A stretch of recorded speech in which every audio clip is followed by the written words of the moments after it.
Salah satu sport rim Engkai original yang memang jarang orang tukar. Ini dia untuk Suzuki Vitara generasi pertama. Yang ni kawan-kawan kena tahu, model ni dia ada enjin 1.6, 2.0 V6 dan 2.5 V6. Dia punya model memang banyak lah dekat Malaysia. Model ni dulu orang-orang tua, toke-toke kebun selalu suka pakai. Sebab model ni dia unik. Dia nampak betul-betul SUV off-road punya pattern. Sebab dia fully ni body dia bukan monocoque, tapi dia betul-betul leather frame. So body dia boleh lift up lah, boleh tambah tinggi, boleh buat off-road betul. Tapi untuk model ni saya suka enjin dia 1.6. So dalam body dia paling banyak biasa orang ada enjin 2.0, tapi yang 1.6 untuk 5 door punya memang agak rare lah. Ni last unit untuk tahun 2020 sebelum dia keluar body baru.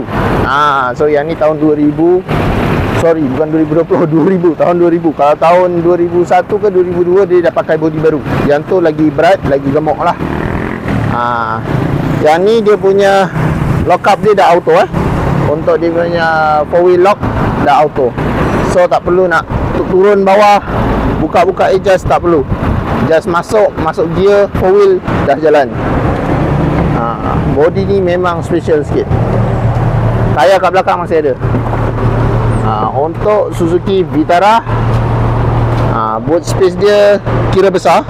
Banding dengan yang lain dia kira besar. Dia bukan pesaing Kembaru tak. Dia bukan sama segmen dengan Kembaru tak. Dia sama segmen dengan Toyota apa namanya, SX4 SX4 pula. Yang ada satu biji tu Toyota, ataupun dia sama segmen dengan X-Trail. Dia sama segmen lah. Tapi yang ni model lama. Okay, bahagian dalam kereta ni boleh kategori klasik car lah. Dia ada tulis emblem Vitara. Yang ni Suzuki 4-speed auto, ada overdrive, and then dia ada auto power button. Kat sini dia ada power button. Yang ni power button dia. Memang pick up dia ada tambah sikit lah. Pick up ada kuat sikit lah. Yang ni. So siapa nak cari kereta klasik macam ni, boleh WhatsApp saya 0177145604. Okay, bye bye. Assalamualaikum. Nombor pada bahagian description Yang ni semua seatbelt ada tau.